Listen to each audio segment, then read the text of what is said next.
Deep within the heart of Africa, beneath the canopy of ancient forests and along the winding paths of sacred lands, a storm was brewing.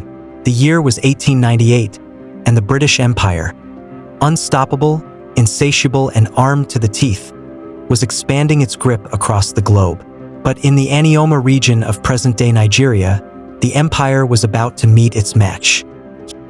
Here, in this seemingly quiet corner of the world, a formidable force was rising, one that would challenge the might of the British for an astounding 31 years. This was no ordinary resistance. The Ekumeku warriors, shrouded in mystery and fortified by ancient spiritual practices, were preparing for a battle unlike any the British had ever faced. They were not merely fighting for land or resources. They were defending their very way of life, a life steeped in tradition, guided by the spirits of their ancestors, and protected by the knowledge passed down through generations. As the British forces marched deeper into Anioma territory, they expected a swift and easy conquest.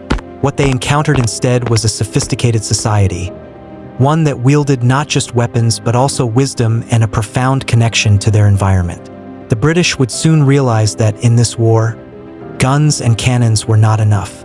They were up against warriors who fought with the land itself, who communicated in ways the invaders could not understand, and who possessed a spiritual resilience that defied logic.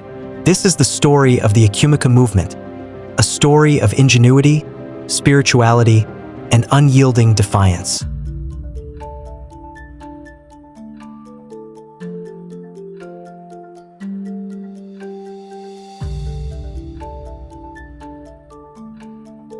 The Anioma people, part of the larger Igbo ethnic group, lived in highly organized communities west of the Niger River.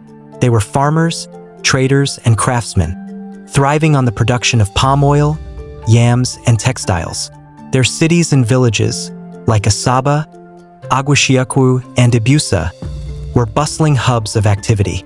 The British, drawn by the wealth of these lands, were astonished to discover a people who already had a sophisticated system of governance, complete with councils of elders, town unions, and women's associations that maintained order and resolved disputes. Perhaps one of the most fascinating aspects of Anioma society was their symbolic writing system known as Nsibidi. While not widely used in daily communication, it was employed for secret messages, especially during the Ekumeku resistance. These symbols conveyed complex ideas, often carved into objects or written on walls, allowing the Ekumeku warriors to communicate covertly in ways the British could not understand. The Anioma people also had a deep connection to their environment. They lived in harmony with nature, creating sacred groves, shrines, and paths known only to the initiated. This deep knowledge of their terrain became one of their most potent weapons in the war against the British.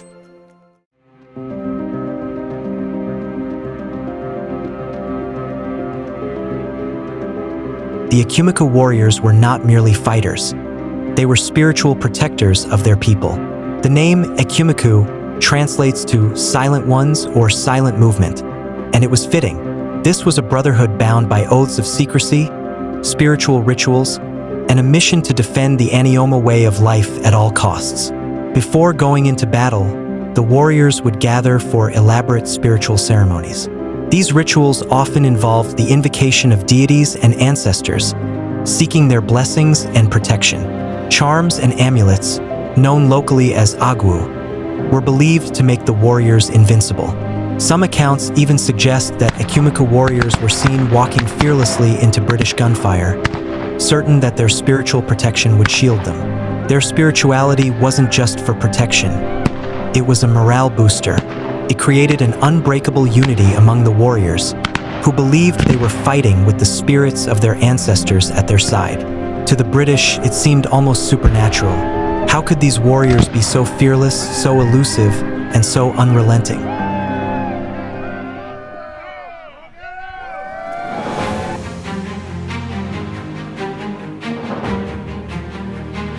The Ekumeku strategies were nothing short of genius. In an era where European powers relied on open-field battles and sheer firepower, the Ekumeku turned to guerrilla warfare, a style of fighting that exploited their intimate knowledge of the land. Forest warfare. the Anioma region's dense forests became the ultimate weapon. The Ekumeku warriors used the terrain to launch surprise attacks, ambush British patrols, and disappear into the foliage before anyone could retaliate. They built hidden paths, secret camps, and even underground bunkers. The forest was not just a battlefield. It was a labyrinth the British could never fully map. Drum communication. The Ekumeku were masters of covert communication. Using talking drums, they could send coded messages across vast distances, coordinating attacks and warning of British movements. These messages were incomprehensible to the British, who could never decipher their meaning.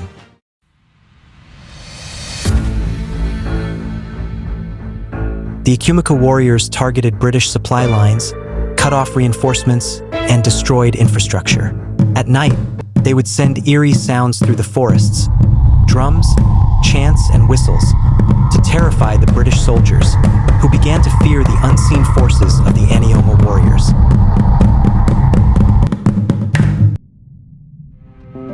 The Ekumeku Movement wasn't just a military resistance. It was a spiritual war. The warriors believed that their fight was sanctioned by the gods, and this belief gave them unparalleled courage. They carried sacred staffs and wore masks during battles, invoking the spirits of warriors who had come before them. Even British accounts of the war mention how the Ekumeku seemed almost untouchable. The amulets and charms they wore, combined with their spiritual confidence, created an aura of invincibility.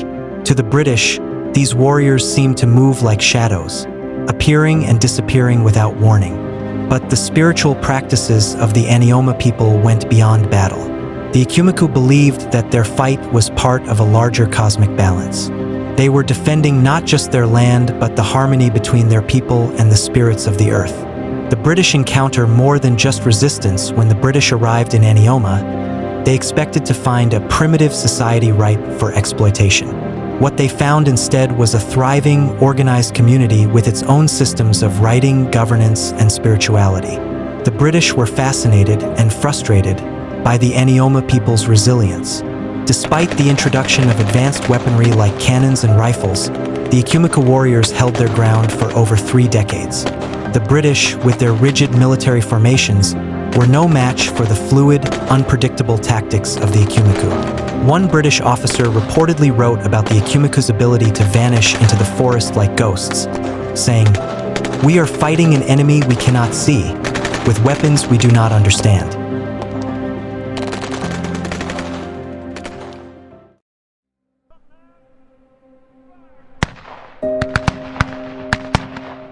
By the early 1900s, the British intensified their campaign to crush the Ekumeku movement.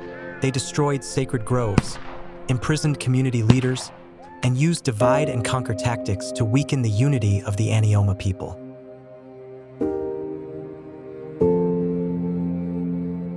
In 1914, the Ekumeku Brotherhood was finally dismantled. But while the Ekumeku warriors may have been defeated militarily, their legacy endures. They proved that courage, unity, and ingenuity could stand against even the most powerful empire in the world. A legacy worth remembering. The Ekumeku movement is more than a story of resistance. It is a testament to the strength of African societies, their spiritual depth, and their technological creativity. They didn't just fight with weapons. They fought with the land, with their ancestors, and with a vision of freedom that could not be extinguished. The Igbo Anioma people and their Ekumeku warriors remain a symbol of resistance against oppression, a reminder that even in the face of overwhelming odds, the spirit of a people cannot be conquered.